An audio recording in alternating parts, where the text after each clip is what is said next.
നന്ദി മേൽപ്പാലത്തിൽ ബസ്സുകൾ കൂട്ടിയിടിച്ച് അപകടം, 10 പേർക്ക് പരിക്കേറ്റു. ഇന്ന് ഉച്ചയ്ക്ക് 2:15 അപകടം.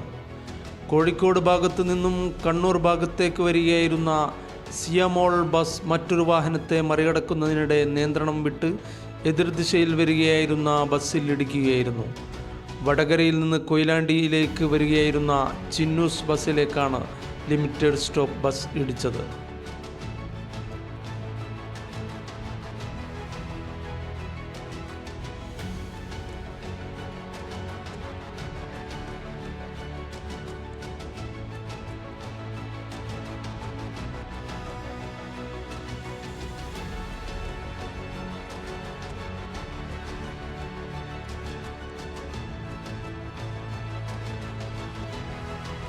കൊയിലാണ്ടിയിൽ നിന്നും അഗ്നിരക്ഷാ സേന സ്ഥലത്തെത്തി റോഡിൽ വീണ ചില്ലുകൾ വെള്ളം ഉപയോഗിച്ച് നീക്കം ചെയ്തു.